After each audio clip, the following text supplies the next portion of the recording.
Good morning, Andrea. Good morning, Shankar. How are you?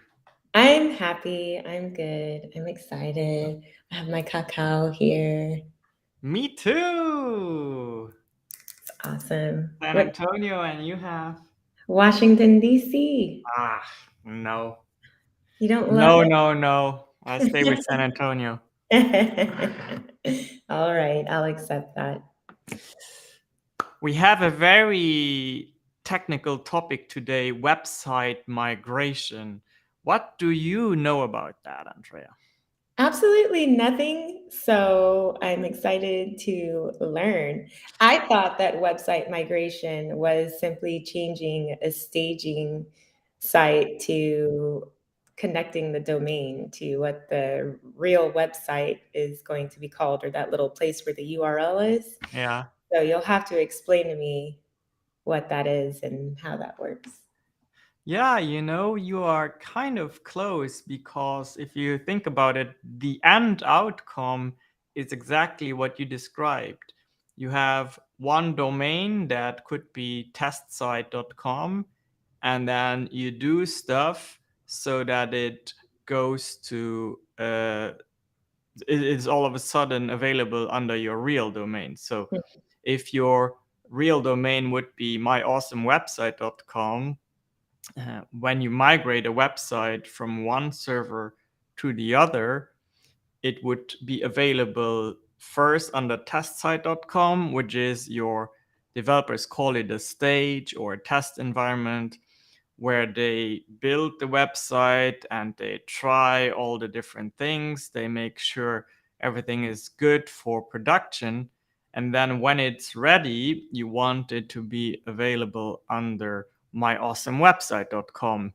That is the domain name that you share in your marketing, you have on your business cards.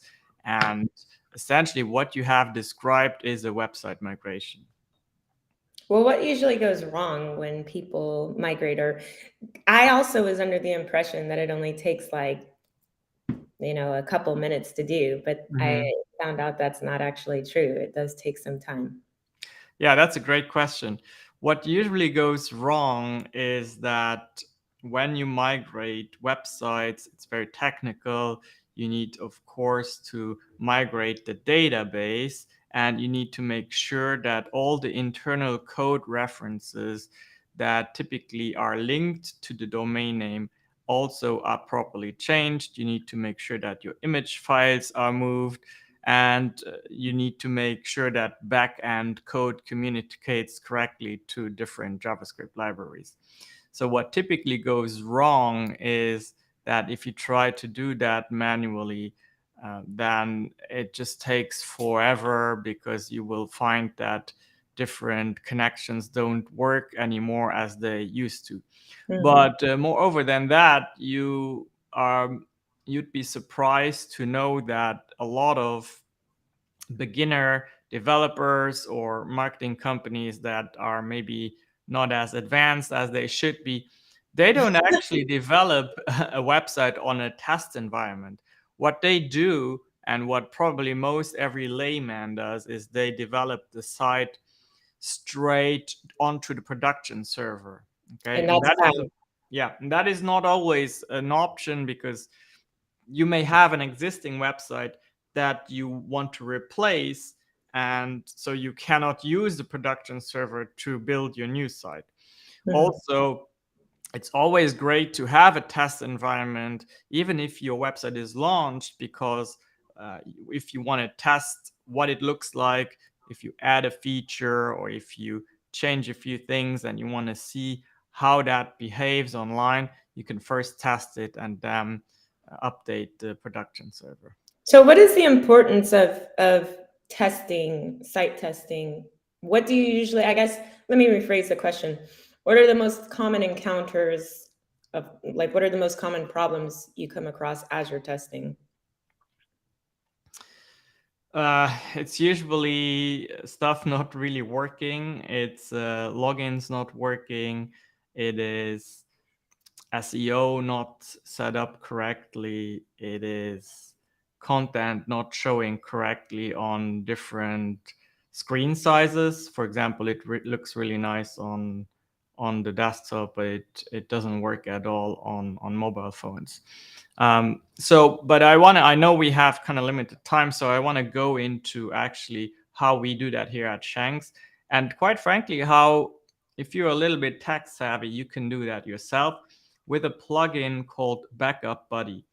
It is a plugin that I and we have been using for years.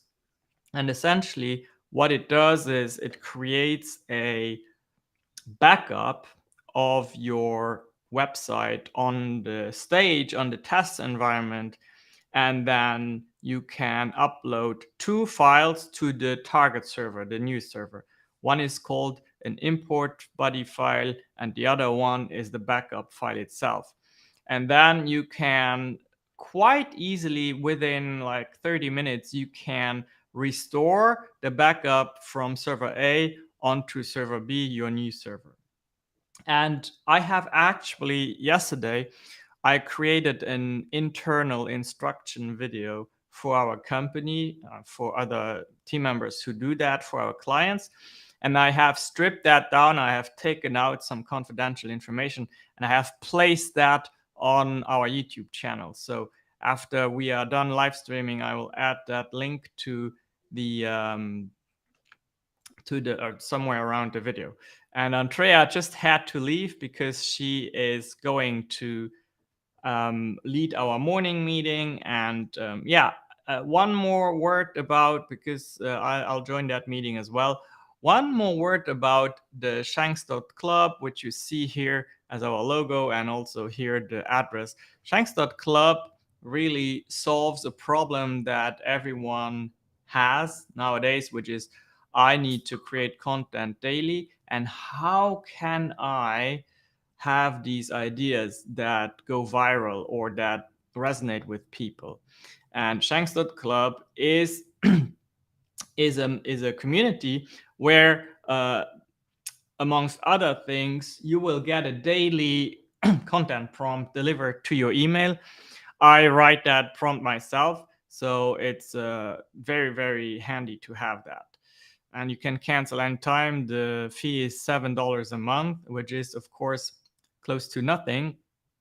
So go check that out if you want your content to finally do something for you, which is increase your followers and, of course, also increase engagement. That's it for today. Thank you for checking in.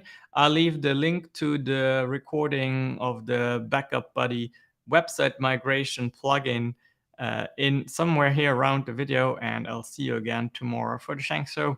Bye-bye.